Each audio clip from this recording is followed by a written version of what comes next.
One of our viewers asked about traditional haircuts and shaving practices among Dominicans.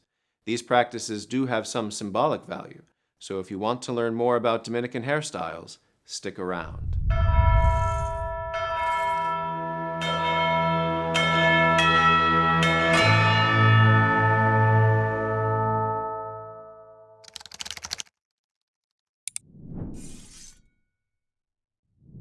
Hello, my name is Father Ambrose Little, and I teach philosophy at the Dominican House of Studies.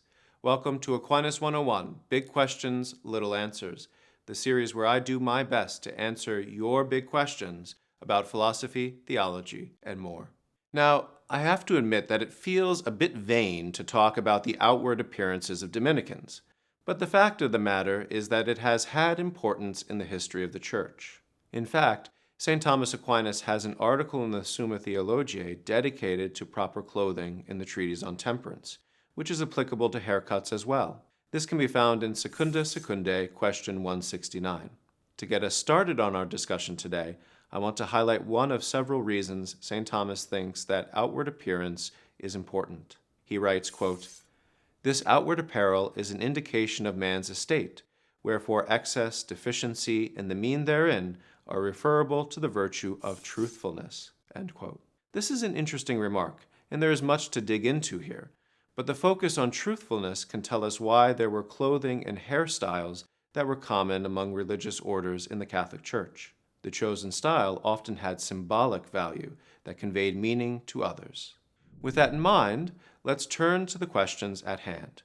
Our viewer asks, why did Dominicans have the ringed haircut? And why did it sometimes, or always, have a separated patch on the front? Was this haircut unique to the order, or common to all monastic orders? In answer to this question, I want to note that all monastic orders had this style of haircut, which is a shaving of the head called a tonsure. The tonsure indicates that the individual who has received the tonsure is dedicated to divine service. In fact, traditionally all men in formation for the priesthood would be given the tonsure early in their formation, just like they are given the office of acolyte and lector today. What is more, while this tradition has fallen out of practice in the modern Roman rite, the giving of the tonsure is still practiced in the Eastern churches and some religious communities in the West. How did this practice of receiving the tonsure arise? It seems to have arisen in early monasteries, where the tonsure was a sign of flight from the world and worldly status. How is this a sign of flight from the world? Well, in the Roman Empire, slaves were identifiable because of their shaved heads, and so the shaving of one's head became a symbol for the monk of his denial of worldly honors. The tonsure took different forms in different parts of the Roman Empire. In the East, it was a complete shaving of the head, but in the West, it frequently took the form of a circle of hair around the head. St. Thomas tells us that the circular tonsure of the West was also to indicate a crown.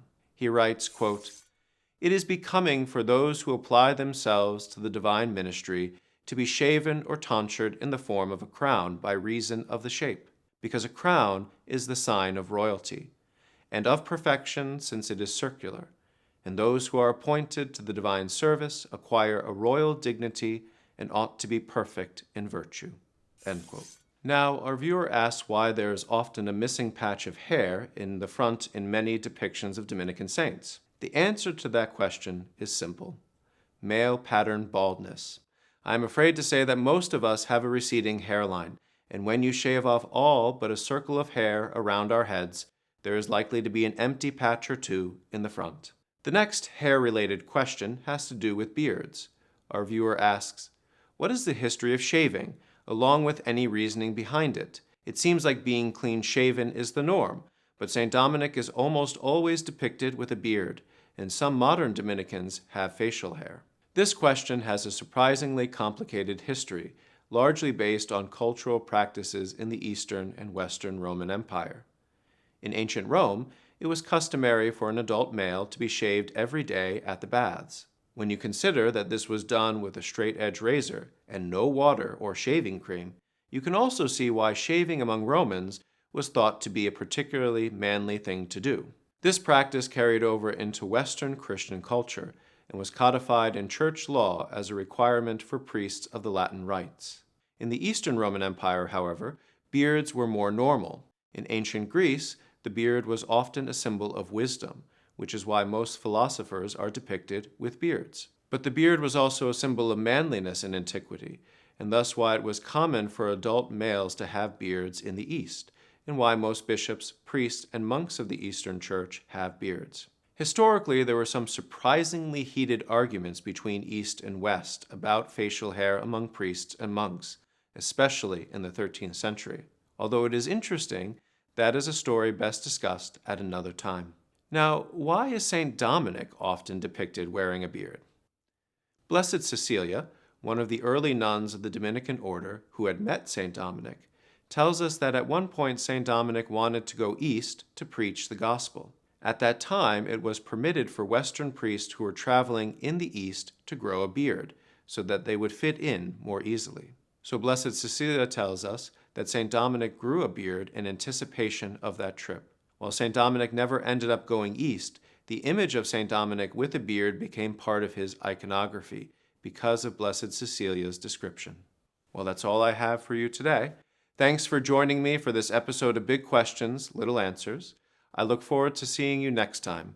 Until then, may God bless you and keep you in His grace. I hope that answers all your questions, but if not, please let us know by submitting your big questions using hashtag #AskAFriar in the YouTube comments and on social media. And don't forget to like, subscribe, and share with your friends, because it matters what you think.